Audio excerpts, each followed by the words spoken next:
Welcome to week number 27 in Topps Project 2020, and at this moment we just have 16 weeks left to go in the set. But let's not talk about the future. Let's talk about this week. Let's break down the cards that have been released so far this week in week number 27.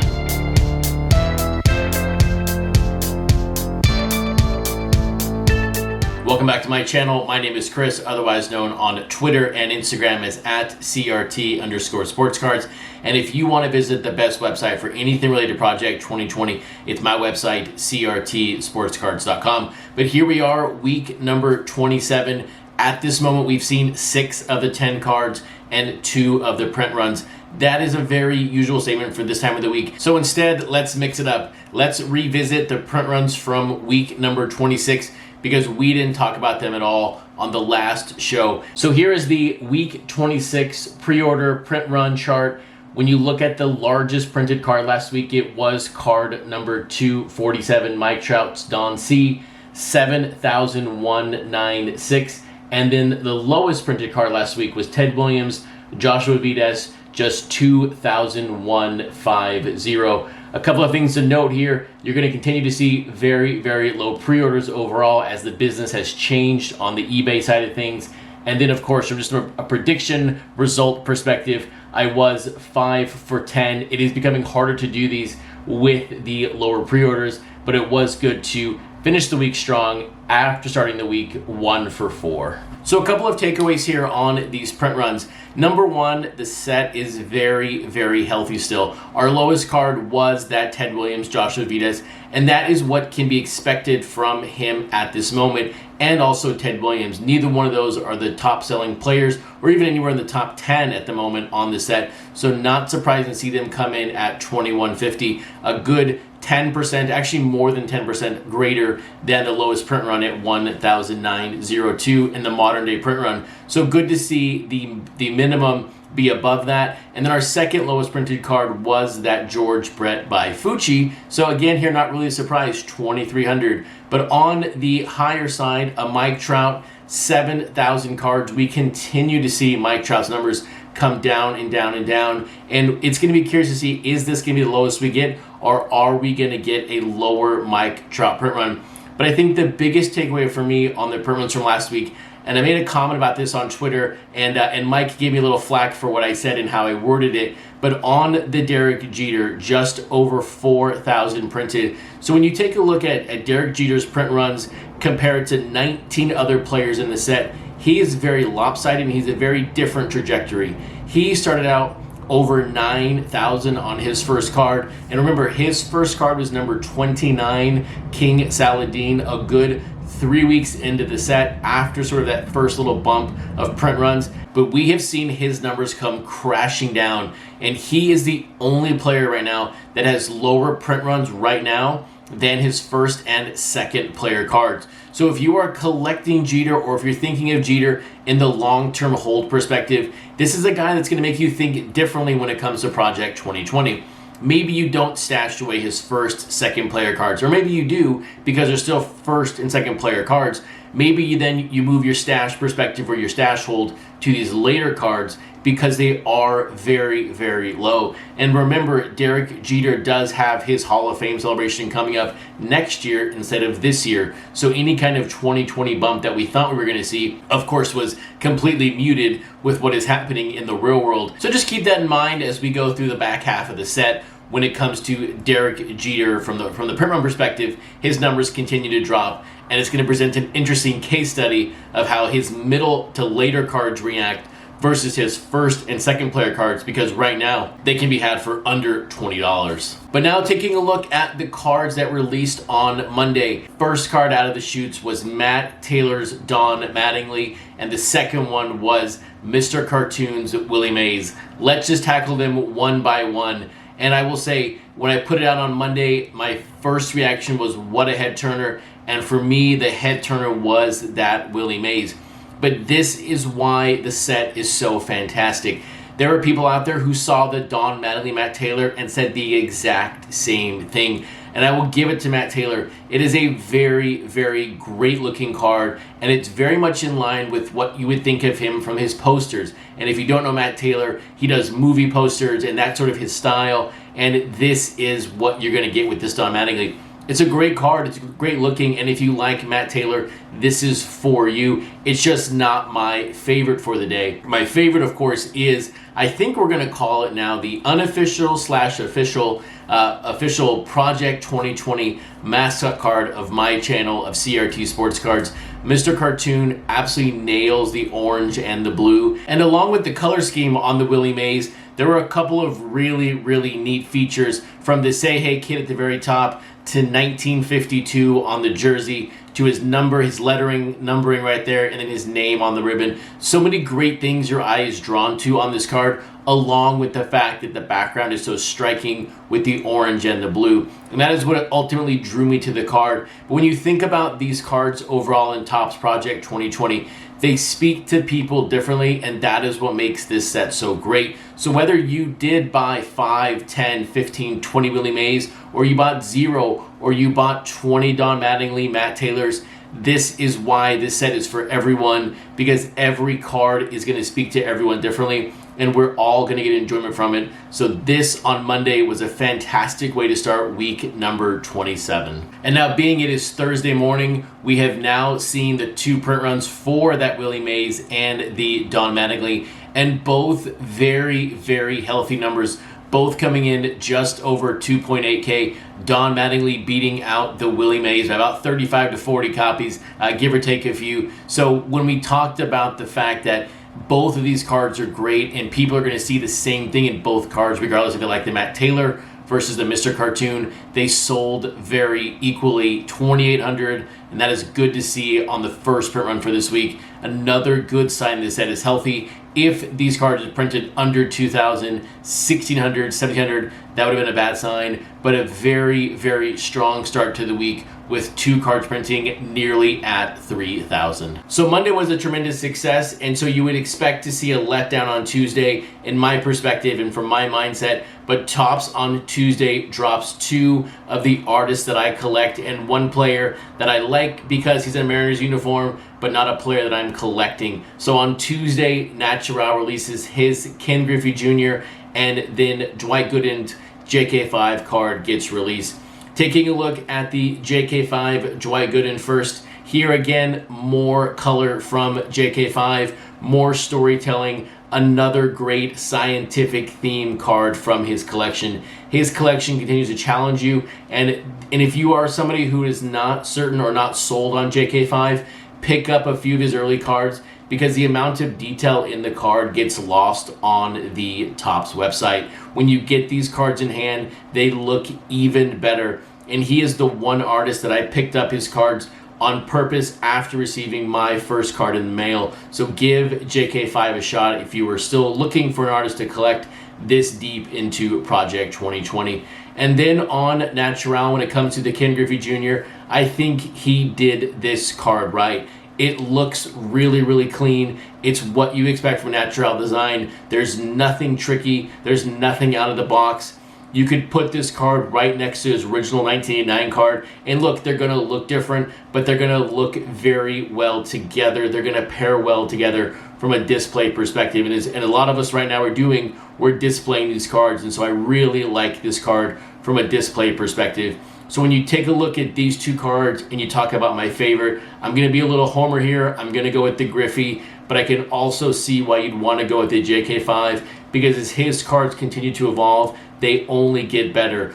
And now we turn the page to Wednesday. And on Wednesday is when Topps basically threw in the towel for a couple of different things. Number 1, we have Mike Trout card number 260. And if you go back to episode number 85, Mike Trout had the most interesting sort of numbering, especially in the 200s. Actually, it was before the 200s, but he had card 207, 227, 247. So I said, the money is on him having 267 and 287, and sure enough, they put him at 260, kind of blowing up our theory that he was going to have every 2x7 number in this pricing or in this numbering set. So here we are, Mike Trout with a special cameo from Bryce Harper. But the big news is the simple fact that Topps announced this card without an autograph. We'll get back to that here in a second, but the other card today was the Old Man Allen Frank Thomas. And I just have to say, as someone who was born in the early 80s, in 1990, when you see this card, what are your immediate thoughts? It is a 1990 Beckett, and the world that existed in 1990 does not exist today. We used to die for that magazine every single month. We'd get it at our local sports card shop. We'd look at the pricing, we'd look at the cover athlete. This is what this card is about, and it takes you back to being a child, and I thought it was a very, very well done card. And the best part to me is the address label that has his stats. I thought that was a fantastic touch to the card, along with the saying on the card, power and patience. And when you think about Frank Thomas, he had unbelievable power, and yet he was always very patient at the plate. So great card overall, and it really took me back to being 8 years old in 1990, looking at the newest Beckett in every single month of the baseball season. So great job with this card, Old Man Allen. And now diving into the Keith Shore, Mike Trout. There are so many different angles to take this. Let's just go one by one. The first one is, of course, what you see on the card. You see Mike Trout getting a haircut from no one other than Bryce Harper. And it's another great cameo from a Keith Shore collection. When you think about his other cards, he's had Bo Jackson on the Frank Thomas, and he had Darryl Strawberry on the Dwight Gooden. So to see another player on this card is not a surprise. Why Mike Trout's getting a haircut, I don't really know. There's probably a story behind it, and I know he talked about it on the Facebook page. But when I first looked at the card, what my first thought was the rookie haircut, sort of the rookie hazing in a fun, positive way, the haircuts they get as rookies in MLB. And it's another kind of rookie giving it to him with this Bryce Harper. So I thought it was a really fun card, laughter, nothing to be taken too serious, because when you look at Keith Shore cards, they're not supposed to be taken serious. They're supposed to be fun and, in my opinion, lighthearted, and it was a great card overall. But when you think about the noise right now on Project 2020, it is all about the autographs. And if you look back at my last episode where I talked about the fact that we are missing every single autograph of a Mike Trout card past card number 100, it is not surprising, but also surprising to see them not release an autograph with this card. So from a not surprising perspective, one reason maybe it's not surprising is because this is a Mike Trout and / Bryce Harper card. Maybe there is something to the fact that Mike Trout doesn't want to sign this card, or maybe Topps doesn't want to have Mike Trout sign it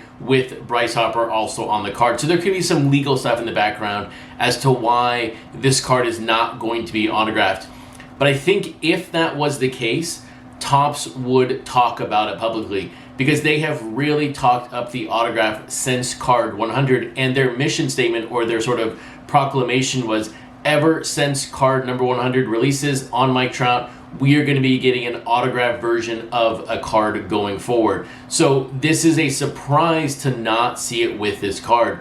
And what does that mean for the future? And it means a couple of things in my perspective. Number one, we are not going to be seeing an autograph from Mike Trout going forward in Topps Project 2020. We're going to have the 8 or 9 cards that exist that are going to be autographed, hopefully, but I don't believe we're going to see any more down the road. And I feel bad for the artists who are going to finish up Mike Trout's collection, because some of them are probably banking on the fact that people are going to buy this card up for the potential of an autograph. So for the artists that got to release a Mike Trout in the bubble or in the autograph window, good for them, but I feel bad for the guys before and then, of course, after.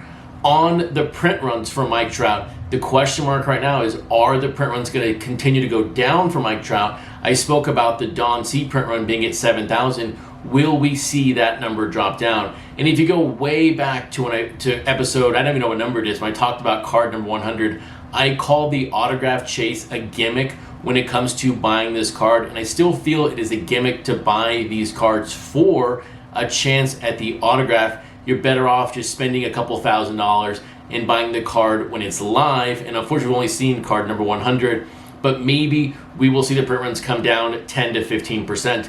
But more importantly, the biggest question, and I think this is what throws everything else up in the air and really gives us pause for the future, is if they can't fill this autograph, are they going to be able to fill the other autographs that are outstanding? We have 100 autographs missing from Derek Jeter, Frank Thomas to the other Mike Trout cards. If they can't get this one because they can't get him to sign them, that means they're having a very difficult time with the other cards getting signed. So it calls into question the autographs in general. And Topps, and look, I'm not ever expecting Topps to respond to any of my videos or put out a message around something I say on a video, but I think it'd be really good if Topps came out and guaranteed delivery of the autographs or just talked about their process, because that would give people confidence that these autographs are going to show up. Because I'll just be upfront and say it, if these autographs are not produced on the cards that have already been sold, somebody owes somebody some refunds, because people are out there buying those cards for the autographs. And this is a very different situation than autographs not being redeemed or autographs being expired or end up not being fulfilled at the end of their expiration window. If these autographs end up not getting produced, somebody owes somebody some money. I don't know who it is, but I think I've got a pretty good idea. I still hold out hope that they are just going to send out these autographs at random to people who bought these cards. So even if you have your order from Frank Thomas or Derek Jeter or even any of the Mike Trouts, there's still a chance for an autograph, because that would be a great surprise to open your mailbox to a Mike Trout, Derek Jeter, or Frank Thomas autograph in the future. But let's be real here. All of this is just my conjecture when I think of the situation and I put the pieces of the puzzle together in my mind. You know how we cleared up? We cleared up by continuing to press Topps for answers around these autographs. They know what happened to them. They know where they are. This is not like the Wood Minis from Allen and Ginter that just disappeared two years ago because the processing plant put them in a random chute and they didn't get processed the right way. These are hand collated cards. These are hand packed orders.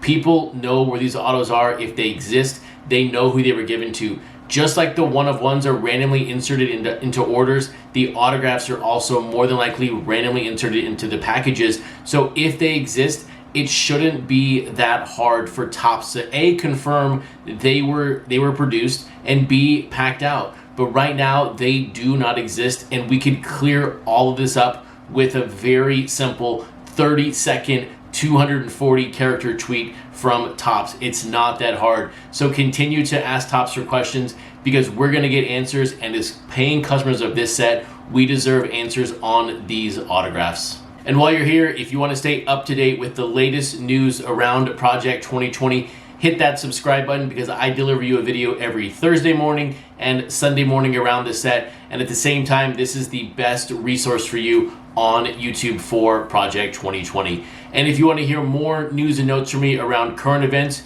check out the playlist on the screen right now.